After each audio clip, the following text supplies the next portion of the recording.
Hello friends, welcome to BSc nursing education channel.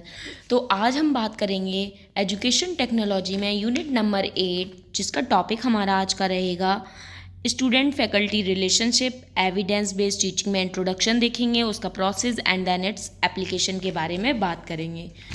तो student faculty relationship क्या होता है? The student faculty relationship is a crucial aspect of academic life and maintaining ethical standards within the relationship is essential for well-being and success of student and the integrity of educational institution.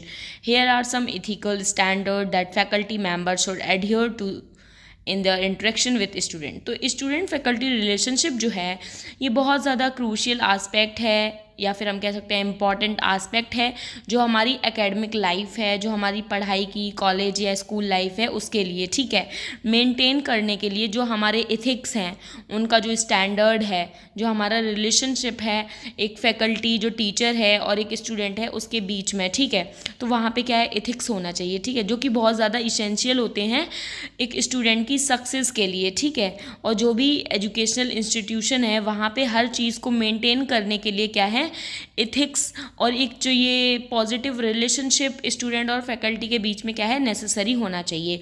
तो यहाँ पे क्या है, कुछ ऐसे हम कह सकते हैं कि तो मतलब यहाँ पे क्या है, कुछ एथिकल स्टैंडर्ड्स हैं, ठीक है, जहाँ पे क्या है कि जो फैकल्टी मेंबर है उसको देखने चाहिए जब वो इंटरेक्शन करे स्टूडेंट से, ठीक है, या फिर स्टूडेंट के अंदर क्या है वो एथिक्स होने चाहिए। तो फर्स्ट है maintain professional boundaries. Faculty member should establish and maintain appropriate professional boundary with student. तो जो फैकल्टी मेंबर है उसको क्या है, एक जो बाउंड्री लेवल होता है ना वो रखना चाहिए स्टूडेंट से, ठीक है, या फिर स्टूडेंट को भी रखना चाहिए टीचर से। फैकल्टी मेंबर शुड इस्टेब्लिश करना चाहिए, उसको मेंटेन करना चाहिए, एक अप्रोप्रिएट जो प्रोफेशनल बाउंड्री होती है स्टूडेंट के साथ वो रखनी चाहिए, ठीक है। Then equal treatment.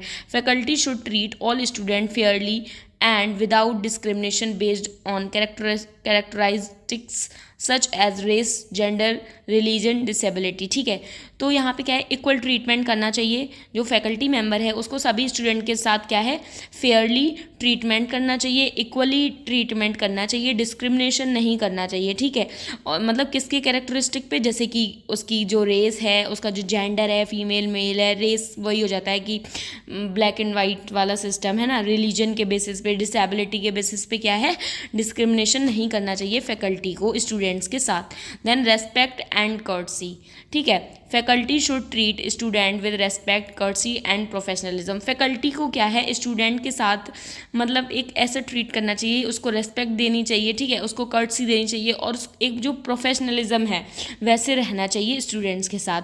Then confidentiality. Faculty should respect student privacy regarding academic and personal information. Faculty को क्या है, एक कॉन्फिडेंशियलिटी मेंटेन करके रखनी चाहिए कि स्टूडेंट की कोई भी पर्सनल इन्फॉर्मेशन है, ठीक है, या फिर एकेडमिक के रिगार्डिंग कोई भी इन्फॉर्मेशन है तो क्या है उसको प्राइवेसी मेंटेन करनी चाहिए, ये नहीं है सबको बता दें। Then accessible and fair grading. Faculty should establish clear grading criteria and apply them consistently to all students. मतलब फैकल्टी को क्या है, जो एक ग्रेडिंग देते हैं स्टूडेंट्स को तो वो क्या है, एक क्लियर देना चाहिए, ठीक है, कोई भी उसमें पार्शियलिटी नहीं करनी चाहिए, ठीक है, जिसको जितना मिलना चाहिए उतना उसको ग्रेडिंग देना चाहिए। Then be approachable and supportive, ठीक है, तो फैकल्टी को क्या है, स्टूडेंट को सपोर्ट भी करना चाहिए, उन्हें अप्रोच भी करना चाहिए, ठीक है। Faculty should create an environment where student feel comfortable approaching them for academic advice, guidance and mentorship.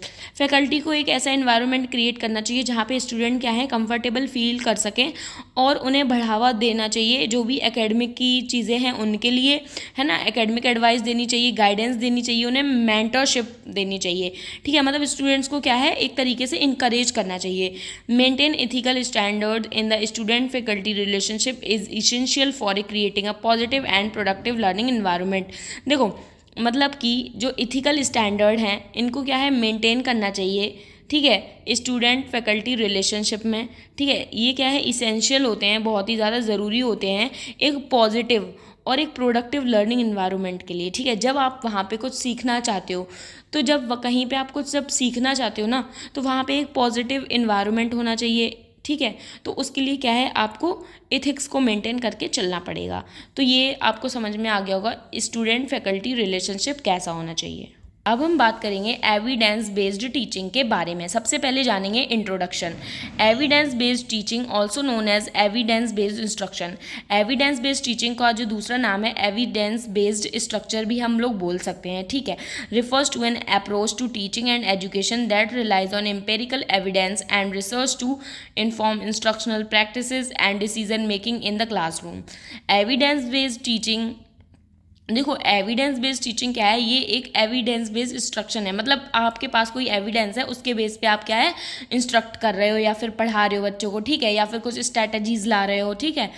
तो ये क्या है, एविडेंस बेस्ड टीचिंग है, ठीक है। ये एक अप्रोच होती है, ठीक है। ये एक क्या है, अप्रोच है टीच करने के लिए और एजुकेशन देने के लिए, ठीक है, जिसमें क्या है जो भी रिसर्च की जाती हैं, ठीक है, इन्फॉर्मेशन को इंस्ट्रक्ट करने के लिए, प्रैक्टिसेस करने के लिए, डिसीजन बनाने के लिए इन द क्लासरूम, ठीक है। मतलब इसमें क्या है, एविडेंसेस के थ्रू क्या है आप टीचिंग अपनी स्ट्रैटेजीज बनाओगे, ठीक है, और स्टूडेंट्स को नॉलेज प्रोवाइड कराओगे।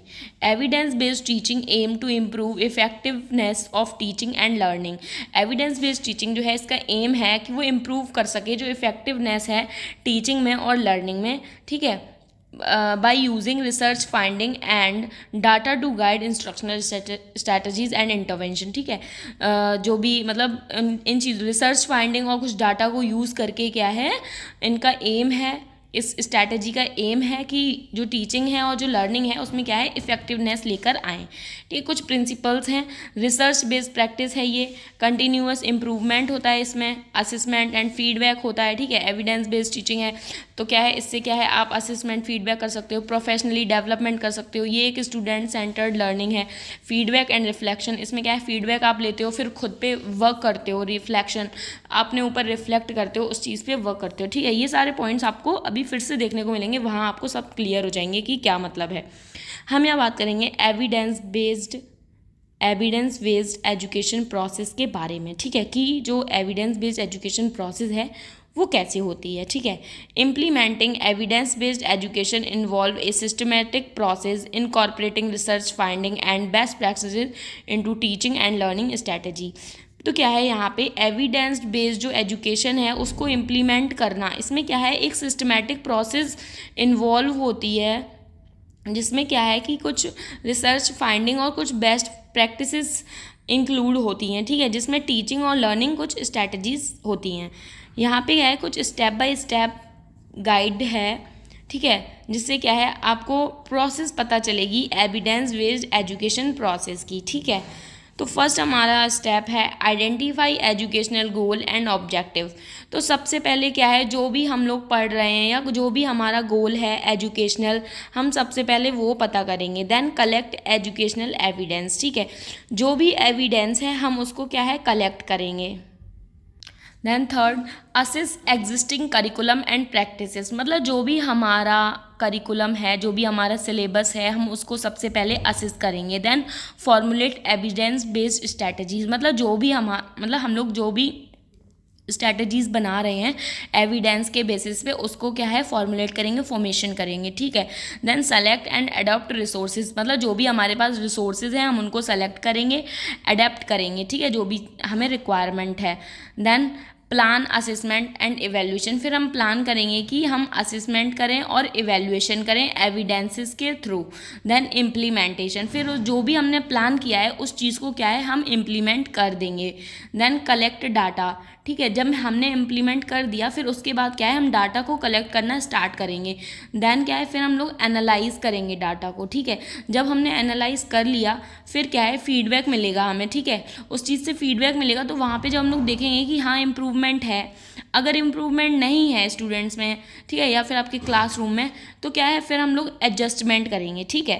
देन प्रोफेशनल डेवलपमेंट, फिर क्या है फिर हम लोग खुद को प्रोफेशनली डेवलपमेंट करेंगे, खुद में और इन्हेंसमेंट लेकर आएंगे, ठीक है, इम्प्रूवमेंट लेकर के आएंगे।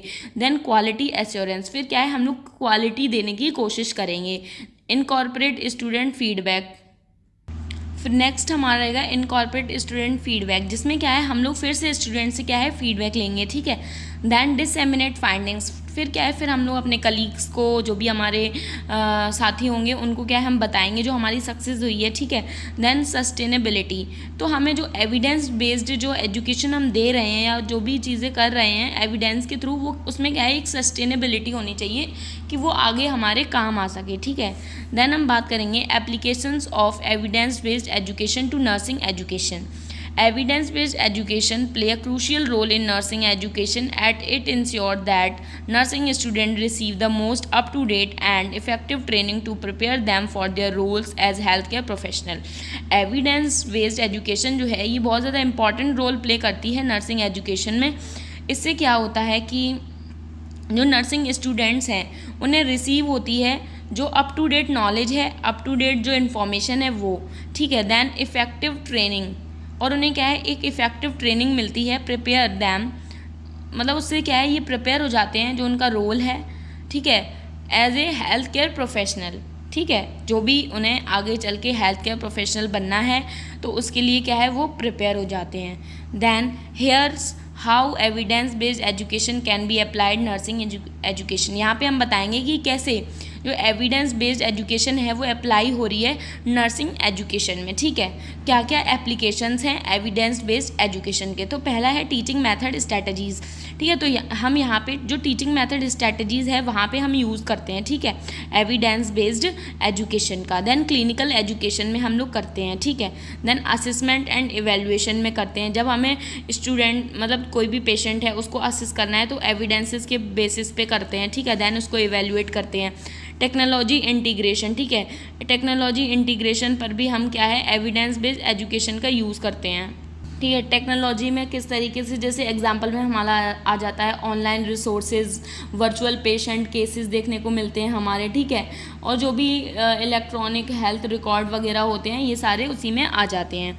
देन पेशेंट सेंटर्ड केयर, तो इससे क्या है जो नर्सिंग स्टूडेंट होता है ना वो अंडरस्टैंड कर पाता है जो वैल्यू है कि जो पेशेंट इन्वॉल्व हो रहा है उसकी केयर में, ठीक है, और जो उसकी रेस्पेक्ट हो रही है, ठीक है। तो पेशेंट सेंटर्ड केयर का यहाँ मतलब यही है कि जो इम्पोर्टेंस है पेशेंट सेंटर्ड केयर की हमें वो पता चलती है, ठीक है। जो भी डिसीजन मेकिंग होता है नर्सिंग प्रैक्टिसेस में हमें वो पता चलता है, ठीक है। Then curriculum development, evidence basis के थ्रू क्या होता है जो भी हमारा करिकुलम होता है वो क्या है अप टू डेट होता है और उसका डेवलपमेंट होता है। Then focus on clinical decision making, evidence based education जो है ये क्या है इसका यूज़ होता है क्लिनिकल डिसीजन मेकिंग पे, ठीक है। Then quality improvement and evaluation, quality को इम्प्रूवमेंट करता है और इवेल्युएशन में हेल्प करता है। इंटर प्रोफेशनल एजुकेशन, यहाँ इंटर प्रोफेशनल एजुकेशन में क्या है कि और लोग भी क्या है इसमें ज्वाइन अप होते हैं, तो इसमें क्या होता है कि जो हमारा एविडेंस बेस्ड प्रिंसिपल्स होते हैं उसके बेसिस पे क्या है टीम वर्क होता है, कम्युनिकेशन होता है, ठीक है। देन एथिकल कंसीडरेशन, तो एथिकल कंसीडरेशन में क्या है teach nursing students about ethical principles, ठीक है। जो भी एथिकल प्रिंसिपल्स हैं उनके बारे में टीच किया जाता है जो नर्सिंग स्टूडेंट्स हैं, और डिसीजन मेकिंग के बारे में उन्हें बताया जाता है, ठीक है। तो that's all about this unit, आपको समझ में आ गया होगा। और अगर कोई भी डाउट हो आप कमेंट में पूछ सकते हो। नोट्स आपको टेलीग्राम चैनल पे मिल जाएंगे, पूरे नर्सिंग एजुकेशन के आपको नोट्स टेलीग्राम पे मिलेंगे, ठीक है। और कोई भी डाउट हो आप कमेंट में बोल सकते हो। आप वीडियो को लाइक कर दीजिए, चैनल को सब्सक्राइब कर दीजिए। यहाँ पे हमारा नर्सिंग एजुकेशन या फिर एजुकेशन टेक्नोलॉजी का जो सिलेबस है वो फिनिश हो चुका है। Thank you for watching my video.